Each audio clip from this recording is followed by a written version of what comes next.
Very good morning and welcome. आप देख रहे हैं आज का बाजार जागरण बिजनेस के डिजिटल प्लेटफॉर्म पे और बाजारों में एक अच्छी रिकवरी देखने को मिल रही है। 3 दिनों की लगातार गिरावट के बाद आज संभल रहा बाजार। हफ्ते का पहला कारोबारी सत्र और उत्साह तो दिख रहा है बिकॉज यूएस सेनेट ने जो है they have voted to reopen the federal government. तो वो उत्साह के बीच में हमने एशियाई बाजारों में भी तेजी देखी और यूएस और चाइना के बीच में ट्रेड का तनाव कम होते दिख रहा है, उसका भी एक इम्पैक्ट देखने को मिल रहा है। Sugar sector, metal sector, IT sector में काफ़ी अच्छा रुझान आज के दिन में देखने को मिल रहा है। बाजार पर चर्चा करते हैं आज का रुख और इस हफ्ते में रुख कैसा रह सकता है, उस पर हम बातचीत करेंगे। 2 खास मेहमान हमारे साथ जुड़ चुके हैं, Mr Gaurang Shah, head investment strategist at Geojit financial services, and Miss Vijay Lakshmi Ambala, she is founder of SMT stock market today. वो शायद हमारे साथ अभी नहीं जुड़ी है, अभी तो गौरांग सर ही है। Very good afternoon Gaurang sir, and thank you so much for joining in. बहुत बहुत धन्यवाद गीतू जी, आपका इस मंच पर आमंत्रित करने के लिए। सभी को प्रणाम और शुभ दिन हमारा। Always a pleasure. 3 दिन की लगातार की गिरावट के बाद आज संभलता हुआ बाजार में उत्साह भी है और कुछ पॉजिटिव खबरों के बीच में रुझान जो है वो अभी तक तो पॉजिटिव ही लग रहा है और इंट्राडे हाई पे समय निफ्टी, सेंसेक्स, बैंक निफ्टी कामकाज करते हुए। बाजार की दिशा अगर इस हफ्ते की बात करें तो कैसी लगती है आपको? तो गीतू जी, देखिए, पहले तो एक करेक्शन आना लाजमी था क्योंकि हमने काफी ऊपर के तरफ के दायरे देख लिए थे। तो मेरे ख्याल से 26,100 का स्तर ऊपर के तरफ देखा था। अब नीचे के तरफ के दायरे देख रहे हैं जी। 25,400 के नीचे गए थे मेरे ख्याल से हम, और अब 25,600 के पार। तो एक अच्छा जो कारोबारी है कि मेरे ख्याल से उनको बहुत बड़ा मौका मिला था, अगर आपने खरीदारी की होगी या फिर ऊपर के स्तर पर भी क्वाली करी होगी। लेकिन ये खरीद फरोख्त करने के लिए समझदारी और सावधानी दोनों चाहिए, जो कि आम निवेशक के पास नहीं होता है। तो कारोबार न करें, निवेशक बने। और मेरे ख्याल से अगर आपने 25,400 के आसपास या 25,500 भी अगर लिया होगा तो शायद थोड़ा बहुत मुनाफा आपको अब भी हो रहा है। तो दूसरी तिमाही के नतीजे अच्छे आए जी, सकारात्मक आए। मेरे ख्याल से अब कुछ गिने चुने नतीजे बचे होंगे, बाकी तो दूसरी तिमाही का जो सिलसिला चल रहा था अब समाप्त हो चुका है बड़े तौर पर। आप जो बात कर रहे थे अमेरिका के जो शटडाउन के अब ओपन आउट होने वाली बातें हो रही है जी, ये एक अच्छी बात है। और अगर कुछ सहमति बनती है, ट्रेड टैरिफ पर कुछ घोषणा होती है, तो ये सकारात्मक बात होगी। और हमारे यहाँ पर भी हम ये भूल रहे हैं कि भारत और न्यूजीलैंड के बीच में, सरकार के बीच में बात हो रही है ट्रेड टैरिफ को लेकर के। भारत और यूरोपियन यूनियन के साथ तो 4 देशों के साथ हो गया है, बाकी अन्य देशों के साथ काफी आगे तक बात चली गई है। वो भी निर्णायक तरीके से संपन्न होने की पूरी बात सुनने में आ रही है। और ऑफ कोर्स वो जो सर्वोच्च न्यायालय में राष्ट्रपति ट्रंप का मुद्दा चल रहा है टैरिफ को लेकर के, उसका भी मेरे ख्याल से निराकरण आने वाले समय में, अगर सर्वोच्च न्यायालय आदेश देते हैं तो फिर उस पर भी स्पष्टीकरण आएगा। और हमें एज अ देश, यानी कि भारत को, फिर ट्रंप और उनके एडमिनिस्ट्रेशन के साथ ट्रेड टैरिफ करने में बहुत सहूलियत हो सकती जी। आज निफ्टी के टॉप गेनर्स में आईटी कंपनियां शामिल है। इन्फोसिस में करीबन 3% का इजाफा देखने को मिल रहा है। विप्रो 2% ऊपर है, जैसे कि हमने और गौरांग सर ने भी कहा कि यूएस और इंडिया के बीच में, यूएस चाइना के बीच में और इंडिया के साथ विभिन्न देशों के बीच में जो समझौते हो रहे हैं, उसका एक पॉजिटिव इम्पैक्ट हम सभी आईटी स्टॉक्स में, खासतौर पर यूएस और चाइना एंड यूएस इंडिया का इम्पैक्ट हम आईटी शेयरों में देख रहे हैं। इन्फोसिस डे हाई पे है, विप्रो में भी तेजी है। HCL टेक भी डे हाई के आसपास ही कामकाज करते हुए 1539 के आसपास का स्तर है। TCS में भी अब एक अच्छी मजबूती देखने को मिल रही है, 1.5% का इजाफा यहाँ पे देखने को मिल रहा है। तो आईटी इस स्पेस जहाँ पे काफ़ी अच्छा एक रुझान बना हुआ है। चलिए, दूसरी खास मेहमान भी हमारे साथ जुड़ चुकी है, विजय लक्ष्मी जी, आपका बहुत बहुत स्वागत है कार्यक्रम में। Are you there? Yes, thank you so much Geetu ji. कैसे हैं आप? ऑल वेल, आप कैसे हैं? मैं अच्छी हूँ, थैंक यू। चलिए, निफ्टी के लेवल्स देख के बता दीजिए। काफ़ी अच्छी रिकवरी हमको देखने को मिली है 3 दिन की गिरावट के बाद। क्या संभलेगा बाजार यहाँ पे, या फिर आपको लगता है कि this is a broad range that will trade in? देखिए, हम लोग इस हफ्ते, मेरी नज़र में एक रेंज ट्रेड होने वाली लग रही है। मतलब पूरे हफ्ते ऐसे नहीं है कि हम बहुत ज़्यादा 26 के पार वाली सिचुएशन नहीं है for this complete week. In my opinion ये हफ्ता हमें 25,350 से लेकर के अप्रोक्सीमेट 25,800 इसी रेंज में पूरा वीक मुझे ट्रेड होते हुए लग रहा है। Okay. सो इसी के अंदर के जो भी थीटा टाइप्स जो ट्रेड्स हैं उनको प्लान किया जा सकता है, रादर कि हम कोई डायरेक्शनल अप्रोच ले अभी। और जैसे कि अगर हम बात करें कि कौन से सेक्टर ज्यादा सपोर्ट करेंगे, तो जहां पर ज्यादा गिरावट हुई है इस बीच में, तो दो सेक्टर्स ऐसे हैं नजर में। एक तो निफ्टी आईटी है, दैट इज आईटी सेक्टर, और अभी थोड़ा बहुत सपोर्ट हमें प्राइवेट बैंकिंग सेक्टर से भी देखने के लिए मिल सकता है। Okay. तो ये दो सेक्टर्स हैं जहां पर अभी थोड़ा ध्यान दिया जा सकता है, but yes stock specific action लेने की जरूरत है। करेक्ट। चलिए नैल्को के नतीजों की बात करते हैं गौरांग सर। नैल्को के नतीजे काफ़ी अच्छे आए और स्टॉक 8% ऊपर है। NALCO quarter 2 profits, consolidated net profit 14.3 billion rupees versus 10.46 billion. Revenue में काफ़ी अच्छा इजाफा देखने को मिल रहा है और एबिटा लेवल पे भी quarter 2 EBITDA 19.26 billion versus 15.49 billion और मार्जिन्स 44.87 वर्सेस 38.71। बहुत ही अच्छे नतीजे और बहुत ही अच्छा मूव हम नैल्को के स्टॉक में देख रहे हैं। नैल्को पे आपकी रणनीति क्या होगी और पूरा मेटल स्पेस आपको कैसा लग रहा है? दोनों ही भाग अच्छे लगते हैं गीतू जी, धातु क्षेत्र के फेरस और नॉन फेरस। और हमें लग रहा है कि एल्यूमिनियम, कॉपर और जिंक, ये जो तीन धातु है, यहाँ पर बाकी अन्य धातुओं की तुलना में ज्यादा मांग और सुधार होने के नतीजे अच्छे आए। मेरे ख्याल से काफी समय बाद इस प्रकार के नतीजे आए हैं हिंडाल्को के और नाल्को के, और दोनों पर ही बुनियादी तर्क के आधार पर एक डिस्क्लोजर भी दे देता हूँ कि तुझे कि जो भी निवेश लायक रणनीति आपके कार्यक्रम में रखेंगे, ये हमारी रिसर्च टीम की तरफ से राय है। इसमें हमारी कंपनी जियोजेट अथवा मेरा कोई व्यक्तिगत निवेश नहीं है, ना ही किसी प्रकार का वित्तीय लाभ मिलता है, ना ही किसी प्रकार का कॉन्फ्लिक्ट ऑफ इंटरेस्ट है। इसी स्तर पर राय हमारे क्लाइंट्स को देते हैं, संभव उनका निवेश हो। और हिंडाल्को और नैल्को के साथ साथ हमें वेदांता, टाटा स्टील और जेएसडब्ल्यू स्टील, ये बाकी अन्य कंपनियां हैं जहां पर खरीदारी। मेटल्स में एक और खास खबर और इम्पोर्टेंट खबर जो है आज की, वो गवर्नमेंट में इम्पोज, अभी तो नहीं किया है, में impose safe guard duty on steel, जिसके चलते डोमेस्टिक स्टील प्लेयर्स जो है उसमें काफ़ी अच्छा एक मोमेंटम है। सेल के काउंटर में करीबन 1.5% का इजाफा देखने को मिल रहा है। जेएसडब्ल्यू स्टील भी हरे निशान में कामकाज करते हुए, एनएमडीसी में 1% का इजाफा है, तो काफ़ी अच्छे मोमेंटम। जैसे कि गौरांग सर ने कहा, जिंक, कॉपर, हिंदुस्तान जिंक को देखिएगा 2% ऊपर है, हिंदुस्तान कॉपर भी 2% मजबूती के साथ कामकाज करते हुए, तो मेटल एज अ स्पेस जो है वो काफ़ी अच्छा लग रहा है।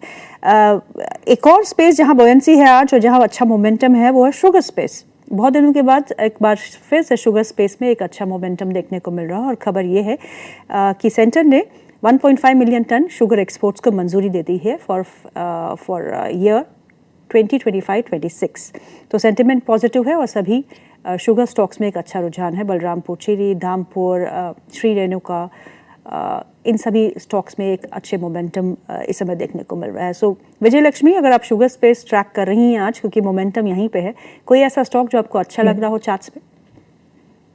हाँ, देखिए आप आज की डेट में आप अवध शुगर को जरूर देख सकते हैं, जिसकी फिलहाल के लिए जो प्राइस पॉइंट है वो बहुत ही ठीक ठाक भाव पर है। हाउएवर इमीडिएटली कोई ऐसा बहुत बड़ा रिबाउंड आज की डेट में नहीं होगा, लेकिन स्विंग ट्रेडिंग में बन सकता है। तो एक अवध शुगर को हम लोग देख सकते हैं और धामपुर शुगर को भी हम लोग देख सकते हैं। अगर to be specific, Awadh Sugar 414,414 के पास में है। यहाँ से जो ज्यादा डाउन साइड की पॉसिबिलिटीज है वो 360 तक ही है। दैट टू कि अगर ये न्यूज का भी इम्पैक्ट इसको सर्वाइव नहीं कर पाता इन दैट सिनेरियो। अदरवाइज अगर ये इस स्टॉप लॉस के अगेंस्ट में बचता है तो यहाँ पर हमें आसानी से 480 एक बड़ी रेंज ट्रेड होते हुए दिखेगी। 480 से 520 ये रेंज ट्रेड होने की पॉसिबिलिटीज बनती है अवध शुगर में। एंड धामपुर शुगर पे अगर हम देखें तो आज की डेट में 134 पर है, बट आई वुड से कि इसको थोड़ा सा और नीचे के भाव पर लेने की कोशिश करनी चाहिए, विच इज लाइकली 130। अगर 130 आज या कल में ट्रिगर होता है तो यहाँ से एक स्टॉप लॉस बहुत छोटा बनेगा, विच इज 125। एंड जो टारगेट बन सकते हैं 145 ऑनवर्ड्स अप टू 160 के बन सकते हैं। And it's short term view. Short term view में आपके जैसे आपके टारगेट हिट हो जाए कोई भी लेवल तो निकल जाना चाहिए, क्योंकि फिर इसमें प्रॉफिट बुकिंग एक्सपीरियंस होती है इन जनरल। सो बेटर है जब भी आपका प्रॉफिट आए, आपका इन्वेस्टमेंट ऑब्जेक्टिव जब पूरा हो जाए तो बुक कर लीजिए, रादर की होल्ड करें लंबा। बिल्कुल सही कहा आपने, क्योंकि न्यूज का इम्पैक्ट होता है वो फिर दिन ढलते ही फीका हो जाता है। इन्फोसिस में क्या करना चाहिए गौरांग सर? बाईबैक में क्या करना है? तो पूरा मेरे ख्याल से बाजार निराशा से आगे बढ़ रहा था। दूसरी तिमाही के नतीजों में अनुमान से बहुत खराब नतीजे आएंगे, ऐसी सब बातें बाजार में सुनने में मिल रही थी गीतू जी। लेकिन जो भी नतीजे आए हैं ज्यादातर कंपनियों के, आईटी क्षेत्र के, फिर वो चाहे दिग्गज हो, मझौली या छोटी कंपनी, नतीजे सबके अच्छे आए। केवल विप्रो में मेरे ख्याल से निराशा थोड़ी बहुत ज्यादा थी जी। अगर लंबी अवधि का निवेश है तो हमें लग रहा है कि आप निवेशित रहे।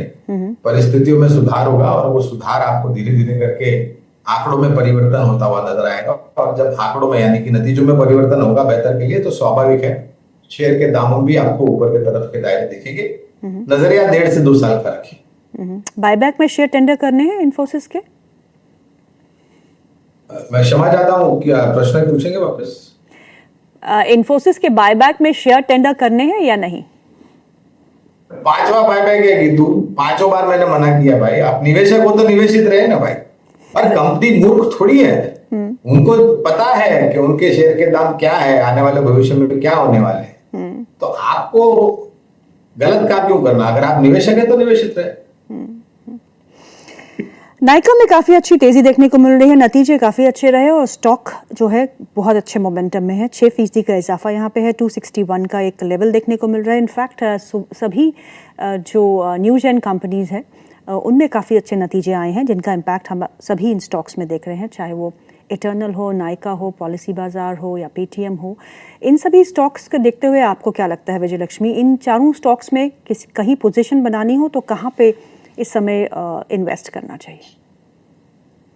देखिए, इन्वेस्टमेंट आपने वर्ड बहुत अच्छे से यूज कर दिया। अगर ट्रेडिंग होता तो शायद मैं अभी फिलहाल के लिए किसी में हाँ नहीं करती, बट यस, देखिए जो अपना ब्यूटी सेक्शन है या फिर इंडस्ट्री जो है, कॉस्मेटिक्स, फैशन इंडस्ट्री, ये एक ऐसी इंडस्ट्री बन गई है जहां पर बड़े प्लेयर्स भी अपने हाथ आजमा रहे हैं। बीट रिलायंस इंडस्ट्रीज की कोई एक छोटा लेग हो या फिर अगर हम किसी दूसरी कंपनीज की भी बात करें, तो मेरे ख्याल से आज की डेट में नायका जो है ना, ये पॉसिबली एक अच्छे रिवॉर्ड के लिए लो रिस्क पर अवेलेबल है टेक्निकली अगर हम बात करें। And the good thing about current positioning, current entry is कि एक ऐसी कंपनी थी जो मार्केट में लॉस मेकिंग होकर के लिस्ट हुई थी and gradually that company shifting into profitability.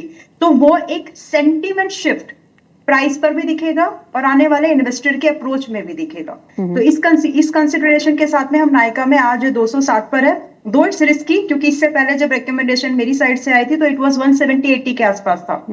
अब यहाँ पर ऑलरेडी अच्छा खासा अपसाइड का मूवमेंट है, but we are talking about investment. तो यहाँ से अगर आप एक छोटा stop loss, which is compare छोटा नहीं है अगर वैसे देखा जाए, लेकिन जो टारगेट्स मिल सकते हैं उसके अगेंस्ट में छोटा ही लगेगा। तो यहाँ हमें 260 के पास में है, 262 के पास में है, 315 के टारगेट्स मिल सकते हैं एंड ऑफ कोर्स 250 350 तक भी जा सकता है।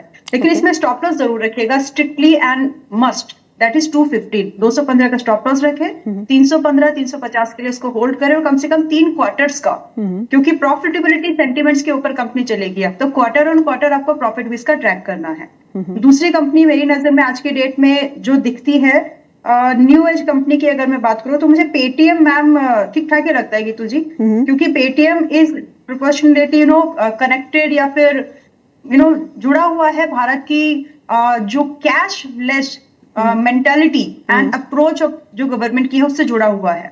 और जितने टाइप्स ये बड़े पैक्स के साथ में हो रहे हैं, तो इसके फेवर में मुझे लगता है कि आने वाले समय में ये अच्छा मूवमेंट और जो इसका आईपीओ प्राइस है शायद इसको ये टच कर ले, शायद नहीं कर लेगा।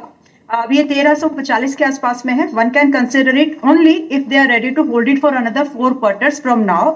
और इसमें जो आपका स्टॉप लॉस आपको लेकर के चलना चाहिए, इट्स डीपर, बड़ा है, लेकिन आपका स्टॉप लॉस यहाँ पर 1020 का होगा एंड इसके अगेंस्ट जो टारगेट्स हमको मिलने के चांसेस रहते हैं, हाई प्रोबेबिलिटी ऑफ कि यहाँ पर हमें 1650 से लेकर के लगभग 2200 के भाव मिल सकते हैं। मोमेंटम में स्टॉक बना रहना चाहिए बस, और क्वार्टर ऑन क्वार्टर इसकी ट्रैकिंग जरूर करें। चलिए, much talked about IPO Lenskart की आज लिस्टिंग हुई। लिस्टिंग 3% डिस्काउंट पे हुई, लेकिन उसके बाद स्टॉक 11% तक लुढ़का, लेकिन एक अच्छी रिकवरी भी देखने को मिल रही है। इस समय लेंसकार्ट जो है वो करीबन 2.25% ऊपर कामकाज करते हुए 411 के आसपास का लेवल लेंसकार्ट के स्टॉक में देखने को मिल रहा है। सो गौरांग सर, लेंसकार्ट की लिस्टिंग को देख के आपको क्या लगता है? आईपीओ आया था तभी भी कुछ लग नहीं रहा था कि हमारी कवरेज नहीं थी।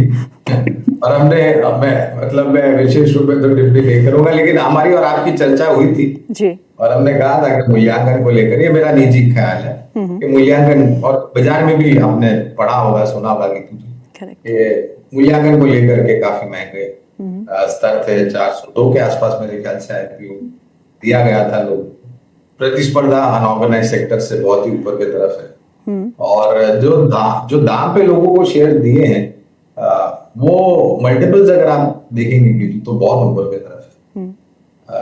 हमें तो ताज्जुब नहीं हुआ है जिस प्रकार, मेरे ख्याल से लोग ढोल नगारा बजा रहे थे, 20 गुना सब्सक्राइब हो गया, 20 गुना सब्सक्राइब। क्या हुआ 20 गुना सब्सक्राइब? तो देखिए, मैं यही कहता हूँ गीतू जी कि हर एक आईपीओ को लिस्टिंग गेन के नजरिए से या कितना गुना सब्सक्राइब हुआ है उस आधार पर आप किसी भी तरीके का अनुमान मत लगाएं। ग्रो के आईपीओ से क्या उम्मीद है? उसकी भी लिस्टिंग इसी हफ्ते में है।